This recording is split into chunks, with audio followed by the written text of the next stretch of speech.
প্রিয় ছাত্রছাত্রীরা, আজকে আমি তোমাদেরকে এই ভিডিওর মাধ্যমে ক্লাস 10-এর ভূগোলের যে প্রশ্নগুলো দেওয়া আছে রামায়ণ প্রশ্নবিচিত্রা ভলিউম 2 সেখানে 2025 সালে মাধ্যমিক পরীক্ষার জন্য ভূগোলের যে চ্যাপ্টার, প্রথম চ্যাপ্টার বহির্জাত প্রক্রিয়া ও তাদের দ্বারা সৃষ্ট ভূমিরূপ, সেখানে যে এমসিকিউ টাইপ প্রশ্নগুলো আছে সেই এমসিকিউ টাইপ প্রশ্নগুলোর মধ্যে যে ইম্পর্টেন্ট প্রশ্নগুলো দেওয়া হয়েছে সেই প্রশ্নগুলো আমরা আজকে এই ভিডিওর মধ্যে আলোচনা করব।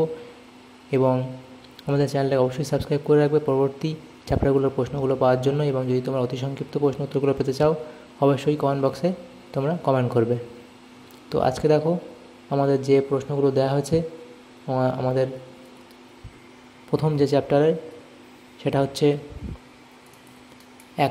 এক নম্বর চ্যাপ্টার বহির্জাত প্রক্রিয়া ও তাদের দ্বারা সৃষ্ট ভূমিরূপ। এখানে বহির্জাত প্রক্রিয়া 1.1 ইউনিট বহির্জাত প্রক্রিয়া। সেখানে দেখো বহু বিকল্পভিত্তিক প্রশ্ন। প্রথম প্রশ্ন, যে প্রক্রিয়ায় ভূপৃষ্ঠের উচ্চতা বৃদ্ধি পায়, যে প্রক্রিয়ায় ভূপৃষ্ঠের উচ্চতা বৃদ্ধি পায় তাকে বলে, যে প্রক্রিয়ায় ভূপৃষ্ঠের উচ্চতা বৃদ্ধি পায় তাকে বলে আরোহণ প্রক্রিয়া। অপশান ক হবে সঠিক উত্তর। নেক্সট প্রশ্ন দেখো, এই অনুরূপ একটা প্রশ্ন দেওয়া হয়েছে, নিম্নভূমির উচ্চতা বৃদ্ধি পায়, নিম্নভূমির উচ্চতা বৃদ্ধি পায় আরোহণ প্রক্রিয়ায়। নেক্সট প্রশ্ন ছিল কি, 2 দাগের প্রশ্ন, যে প্রক্রিয়ায় ভূমির উচ্চতা হ্রাস পায় তাকে বলে অবরোহণ। অপশান খ হবে সঠিক উত্তর, অবরোহণ। এভাবে অথবা যে প্রশ্ন ছিল, অবরোহণের অপর নাম, অবরোহণের অপর নাম কি? অবরোহণের অপর নাম হলো ক্ষয় সাধন। নেক্সট প্রশ্ন দেখো, 3 দাগে বলা আছে, আরোহণ ও অবরোহণ প্রক্রিয়ার সম্মিলিত ফল হলো পর্যায়ন। অপশান ক হবে সঠিক। নেক্সট প্রশ্ন, অনুরূপ প্রশ্ন বলা আছে কি, যে প্রক্রিয়ার মাধ্যমে ক্ষয়, বহন ও সঞ্চয়ের মধ্যে সামঞ্জস্য তৈরি হয় তা হলো, এখানে পর্যায়ন, ক্ষয়ীভবন, আবহবিকার নাকি নগ্নীভবন? সেটা হবে সঠিক উত্তর, অপশান ক পর্যায়ন। নেক্সট প্রশ্ন 4 দাগে বলা আছে, যে প্রক্রিয়ায় বিভিন্ন প্রাকৃতিক শক্তি ভূপৃষ্ঠের উপর কাজ করে ভূমিরূপের পরিবর্তন ঘটায় তাকে বলে বহির্জাত প্রক্রিয়া। অপশান ক হবে সঠিক উত্তর। নেক্সট প্রশ্ন 5 দাগে বলা আছে, বহির্জাত প্রক্রিয়ায় শক্তির মূল উৎস হলো, বহির্জাত প্রক্রিয়ায় শক্তির মূল উৎস হলো সূর্য। অপশান ক। নেক্সট প্রশ্ন, অবরোহণ প্রক্রিয়ায় প্রাকৃতিক শক্তির ক্ষয়কাজের শেষ সীমা হলো, অবরোহণ প্রক্রিয়ায় প্রাকৃতিক শক্তির ক্ষয়কাজের শেষ সীমা হলো পর্বত, মালভূমি, সমভূমি নাকি সমুদ্র পৃষ্ঠ? তো এই 6 দাগের যে প্রশ্ন সেখানে সঠিক উত্তর হবে সমুদ্রপৃষ্ঠ। অপশান ঘ। অথবা দিয়ে প্রশ্ন ছিল, জেডব্লিউ পাওয়েলের মতে ড্যাশ হলো শেষ ক্ষয়সীমা, সেটা হলো সমুদ্রপৃষ্ঠ। সমুদ্রপৃষ্ঠ। তাহলে দেখো এখানে 7টা এমসিকিউ প্রশ্ন ছিল। এর পরের পেজে দেখো 6টা ছিল। 7 নম্বর এমসিকিউ, সেটা কি বলা আছে, যে প্রক্রিয়ায় অভিকর্ষের টানে উচ্চভূমির ঢাল বরাবর মাটি ও শিলাস্তর নেমে আসে তাকে বলে পুঞ্জক্ষয় প্রক্রিয়া। অপশান ঘ হবে সঠিক উত্তর। তো এটা মাধ্যমিক পরীক্ষায় 2020 সালে এসেছে। নেক্সট প্রশ্ন দেখো, অবরোহণ প্রক্রিয়ায় সৃষ্ট একটি ভূমিরূপের উদাহরণ হলো, অবরোহণ প্রক্রিয়ায় সৃষ্ট একটি ভূমিরূপের উদাহরণ হলো জলপ্রপাত। অপশান ঘ হবে সঠিক উত্তর। দেখো অনুরূপ প্রশ্ন কি বলা আছে, অবরোহণ প্রক্রিয়ায় সৃষ্ট একটি ভূমিরূপ হলো, এখানে অপশান গ অর্থাৎ গিরিখাত। নেক্সট প্রশ্ন 9 থেকে বলা আছে, ক্ষয়ীভবন প্রক্রিয়াটি হলো অপশান গ অর্থাৎ গতিশীল। নেক্সট প্রশ্ন বলা আছে, পর্যায়ন শক্তি বলা হয় বহির্জাত বলকে। অনুরূপ প্রশ্ন ছিল কি, পর্যায়ন একটি অন্তর্জাত প্রক্রিয়া, এটা হলো অশুদ্ধ। নেক্সট প্রশ্ন, প্রদত্ত যে প্রক্রিয়াটি বহির্জাত প্রক্রিয়া নয় সেটি হলো অগ্ন্যুদ্গম। অপশান গ। নেক্সট প্রশ্ন, উপরিস্থিত আচ্ছাদক শিলাস্তর সম্পূর্ণভাবে ক্ষয়প্রাপ্ত ও অপসারিত হয় ড্যাশ প্রক্রিয়ায়, সেটা হবে অপশান ঘ অর্থাৎ নগ্নীভবন প্রক্রিয়ায়। নেক্সট প্রশ্ন কি আছে, 13 দাগে বলা আছে, মরুভূমি ও মরুপ্রায় অঞ্চলে ভূমিরূপ পরিবর্তনকারী প্রধান বহির্জাত শক্তি হলো এখানে হবে বায়ু। অপশান গ হবে সঠিক উত্তর। নেক্সট প্রশ্ন বলা আছে, রাসায়নিক আবহবিকার মূলত দেখতে পাওয়া যায় এখানে মরু অঞ্চলে, নিরক্ষীয় জলবায়ুতে, তুন্দ্রা অঞ্চলে নাকি ভূমধ্যসাগরীয় জলবায়ু অঞ্চল? অপশান খ হবে নিরক্ষীয় জলবায়ুতে। তাহলে এমসিকিউ টাইপ প্রশ্নগুলো হয়ে গেল 14টা। এরপরে দেখো 1.2 কী বলা আছে, নদীর বিভিন্ন কাজ, ক্ষয়, বহন, অবক্ষেপণ দ্বারা সৃষ্ট ভূমিরূপ। এই যে সেকেন্ড ইউনিট সেখানে যে প্রশ্নগুলো আছে দেখো বহু বিকল্পভিত্তিক প্রশ্ন। প্রথম প্রশ্ন, দুটি নদী অববাহিকার মধ্যবর্তী উচ্চভূমিকে বলে জলবিভাজিকা, অপশান ক। তারপরে ছিল অনুরূপ প্রশ্ন, যে উচ্চভূমি দুটি নদী ব্যবস্থাকে বা নদীগোষ্ঠীকে পৃথক করে তার নাম লেখো, সেটা হবে জলবিভাজিকা। নেক্সট প্রশ্ন কী বলা আছে, পাখির পায়ের মতো আকৃতির বদ্বীপ দেখা যায়, পাখির পায়ের মতো আকৃতির বদ্বীপ দেখা যায়, অপশান গ, অর্থাৎ মিসিসিপি মিসৌরি নদীর মোহনায়। অনুরূপ প্রশ্ন ছিল কোন নদীর বদ্বীপ পাখির পায়ের মতো, সেটা হবে মিসিসিপি মিসৌরি নদীর বদ্বীপ। দিনের দাগের প্রশ্ন, পৃথিবীর বৃহত্তম নদীদ্বীপ হলো ইলহা দা ম্যারাজো। নেক্সট প্রশ্ন, শুষ্ক অঞ্চলের গিরিখাতকে বলা হয় অপশান ক, অর্থাৎ ক্যানিয়ন। নেক্সট প্রশ্ন 5 দাগের, ডব্লিউ হপকিন্স এর মতে নদীর গতিবেগ দ্বিগুণ বেড়ে গেলে তার বহন ক্ষমতা বাড়ে কত গুণ, সেটা হবে 64 গুণ, অপশান ঘ হবে সঠিক উত্তর। অনুরূপ প্রশ্ন ছিল নদীর গতিবেগ দ্বিগুণ বেড়ে গেলে তার বহন ক্ষমতা বাড়ে কত হবে, 64, অপশান গ হবে সঠিক উত্তর, 2⁶।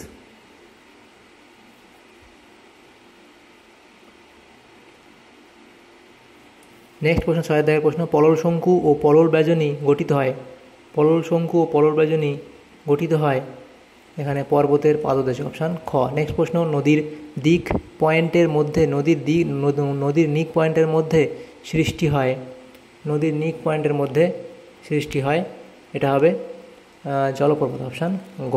নেক্সট প্রশ্ন, নদীর পার্শ্বক্ষয়ের ফলে ভি আকৃতির উপত্যকা সৃষ্টি হয়। নেক্সট প্রশ্ন, লবণযুক্ত শিলাস্তরের উপর নদীর প্রধান ক্ষয় প্রক্রিয়াটি হলো এটা হবে দ্রবণ ক্ষয়, অপশান ঘ। নেক্সট প্রশ্ন, অনুরূপ প্রশ্ন ছিল জিপসাম ও ডলোমাইট সমৃদ্ধ শিলাস্তরে নদীর যে ক্ষয় হয় তাকে বলে দ্রবণ ক্ষয়, অপশান গ। নেক্সট প্রশ্ন, নদী বাঁকের উত্তল অংশের সঞ্চয়কে বলা হয় পয়েন্ট বার। অর্থাৎ এই প্রশ্ন ছিল মিয়ান্ডার বা নদীখাতের পাড় সংলগ্ন পলির সঞ্চয় কী বলে, সেটাকে পয়েন্ট বার বলা হয়। এর পরের যে প্রশ্ন দেখো 11 দাগের প্রশ্নতে কী বলা হয়েছে, ঘোড়ামারা দ্বীপটির বেশিরভাগ অংশ জলে ডুবে যাওয়ার প্রধান কারণ হল ক্ষয় ও সমুদ্র জলতলের উচ্চতা বৃদ্ধি।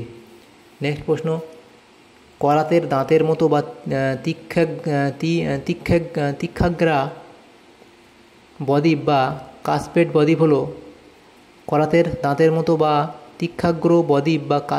বদ্বীপ হল গঙ্গা, মিসিসিপি, তাইবার নাকি রাইন নদীর বদ্বীপ। তো এখানে তোমাদের সঠিক উত্তর হবে তাইবার, অপশান গ হবে সঠিক উত্তর। নেক্সট প্রশ্ন বলা আছে, ভারতের যে জলপ্রপাতটি নিক বিন্দুতে গঠিত হয়েছে সেটি হলো, এখানে হবে 10ম, অপশান খ। এরপরে প্রশ্ন, লোহাছড়া ও ঘোড়ামারা দ্বীপ হুগলি নদীর মোহনায় অবস্থিত, অপশান খ হবে সঠিক উত্তর। নেক্সট প্রশ্ন, মন্থকূপ সৃষ্টি হয় নদীর ক্ষয়কার্যের ফলে। তারপরে প্রশ্ন, ক্যানিয়ন আই আকৃতির হওয়ার প্রধান কারণ হলো নদীর নিম্নক্ষয়, অপশান ক হবে সঠিক উত্তর। তারপরে প্রশ্ন ছিল পৃথিবীর উচ্চতম জলপ্রপাত হলো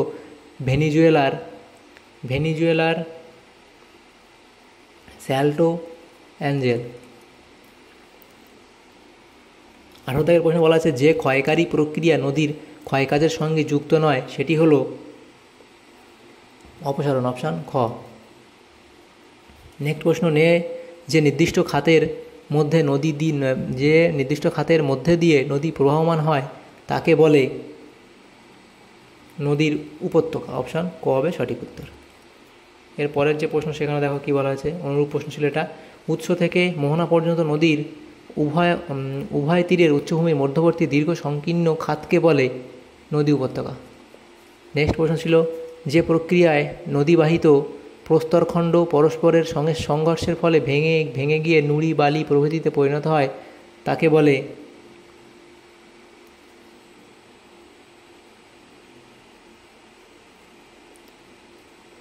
অপশান ঘ, অর্থাৎ ঘর্ষণ ক্ষয়। নেক্সট প্রশ্ন ছিল, দুটি নদীর মধ্যবর্তী অঞ্চল হলো দোয়াব। অর্থাৎ এই প্রশ্ন ছিল, দুটি অনুগামী নদীর মধ্যবর্তী স্থানকে কি বলা হয়, দোয়াব বলা হয়।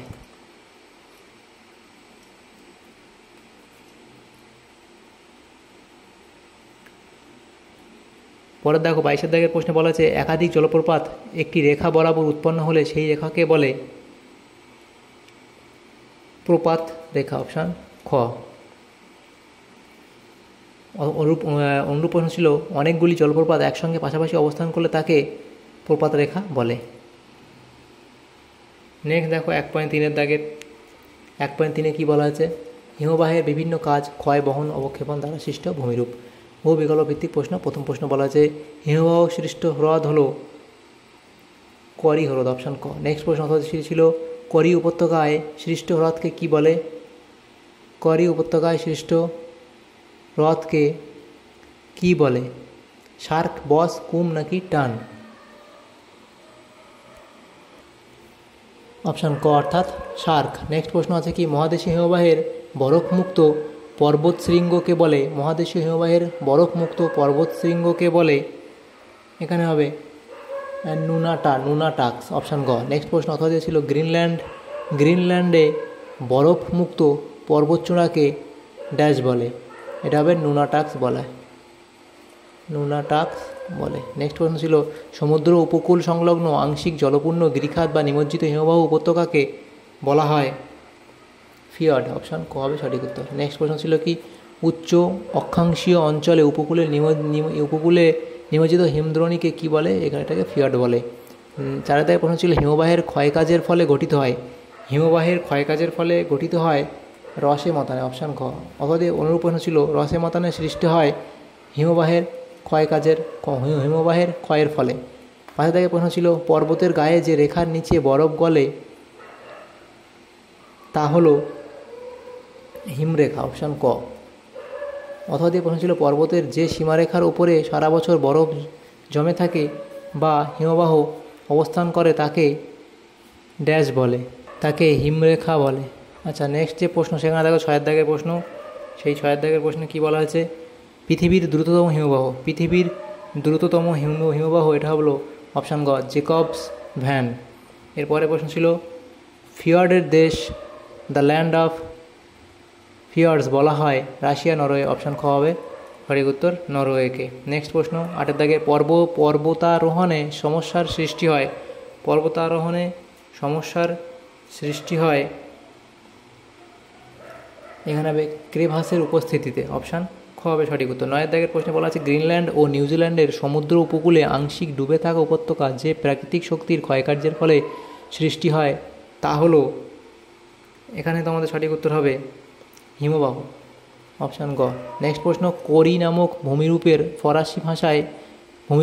ফরাসি ভাষায় বলে?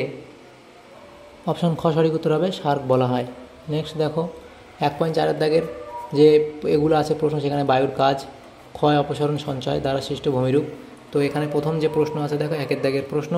সেই 1 দাগের প্রশ্ন কি বলা আছে দেখো, 1 দাগের প্রশ্নতে বলা আছে বায়ুর সঞ্চয়ের ফলে গঠিত সমভূমিকে বলে? এটা হবে লোয়েস। অপশান ঘ হবে সঠিক উত্তর, লোয়েস। দ্বিতীয় প্রশ্ন বলা আছে মরু অঞ্চলে বায়ুর ক্ষয়কাজের ফলে গঠিত ব্যাঙের ছাতার মতো ভূমিরূপটি হলো? এখানে হবে তোমাদের সঠিক উত্তর গৌর। অপশান ঘ হবে সঠিক উত্তর। অনুরূপ প্রশ্ন সমভূমিতে বায়ুর অবকর্ষ ক্ষয়ের ফলে সৃষ্ট ব্যাঙের ছাতার মতো দেখতে ভূমিরূপ সাহারা ড্যাশ নামে পরিচিত? এটা হলো গৌর নামে পরিচিত। 3 দাগের প্রশ্নে বলা আছে সাহারা মরুভূমি লবণাক্ত প্লায়া হ্রদগুলিকে বলে? অপশান ক অর্থাৎ শর্টস।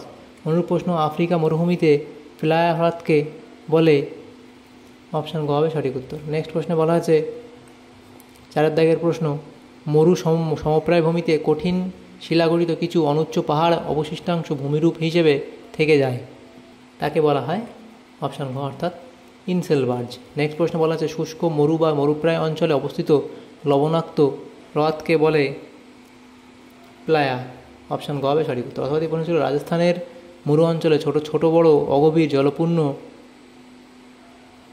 গর্তগুলিকে কি বলে? এটাকে প্লায়া বলা হয়। নেক্সট প্রশ্ন ছিল বায়ু ও জলধারার মিলিত কার্যের ফলে সৃষ্ট ভূমিরূপের উদাহরণ হলো? ওয়াদি। অপশান ক।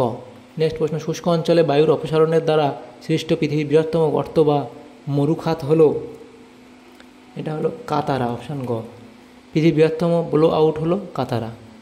নেক্সট প্রশ্ন শিলাময় মরুভূমি সাহারাতে যে নামে পরিচিত তা হলো? শিলাময় মরুভূমি সাহারাতে যে নামে পরিচিত সেটা হলো অপশান গ অর্থাৎ হামাদা। সাহারায় প্রস্তরময় মরুভূমিকে বলে? হামাদা। অপশান ঘ। নেক্সট দেখো 9 দাগের প্রশ্ন। সেই 9 দাগের প্রশ্নতে কী বলা হয়েছে, মরু অঞ্চলে শুষ্ক নদীখাত হলো ওয়াদি, অপশান খ। অনুরূপ প্রশ্ন, ওয়াদি শব্দের অর্থ, দেখো ওয়াদি শব্দের অর্থ হলো শুষ্ক উপত্যকা।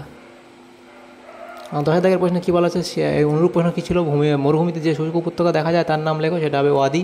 10 দাগের প্রশ্নে বলা আছে শিব বালিয়াড়ির অপর নাম লেখো, শিব বালিয়াড়ির অপর নাম লেখো, এটা হবে অপশান গ, অর্থাৎ অনুদৈর্ঘ্য বালিয়াড়ি। নেক্সট প্রশ্ন ছিল লোয়েস কথাটির অর্থ হলো, লোয়েস কথাটির অর্থ হলো অপশান ক, অর্থাৎ স্থানচ্যুত বস্তু। নেক্সট প্রশ্ন, শিলাময় মরুভূমি আলজেরিয়ায় যে নামে পরিচিত তা হলো, শিলাময় মরুভূমি আলজেরিয়ায় যে নামে পরিচিত তা হলো অপশান ঘ, অর্থাৎ রেগ। অনুরূপ প্রশ্ন কি হচ্ছে, রেগ কি, শিলাময় মরুভূমি আলজেরিয়া যে নামে পরিচিত তা হলো রেগ।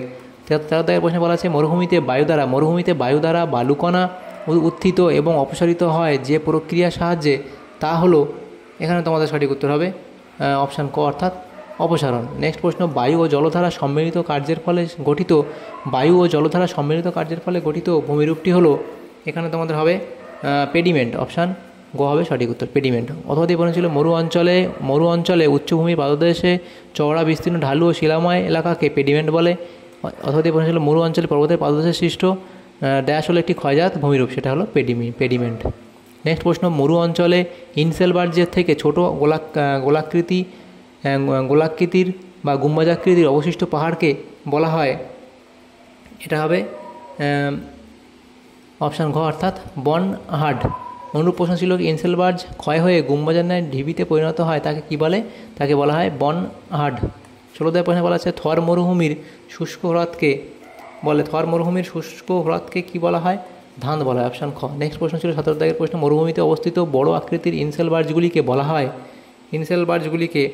বলা হয় ক্যাসেল কোপিস। তাহলে দেখো এখানে এই 4 দাগ অবধি, ইউনিট 4 অবধি যে প্রশ্নগুলো ছিল সেগুলো আমরা আলোচনা করলাম এই ভিডিওর মাধ্যমে। তো যদি তোমাদের সামান্যতম উপকার এসে থাকে ভিডিওটা অবশ্যই লাইক করবে আর বেশি বেশি করে বন্ধুদের সাথে শেয়ার করবে। আজকে আমরা চ্যাপ্টার 1-এর যে সমস্ত প্রশ্ন ছিল MCQ টাইপ প্রশ্ন, ইম্পর্টেন্ট প্রশ্ন, সেগুলো আলোচনা করলাম, বহিজাত প্রক্রিয়া ও তাদের দ্বারা সৃষ্ট ভূমিরূপ এগুলোর মধ্যে। Thanks for watching.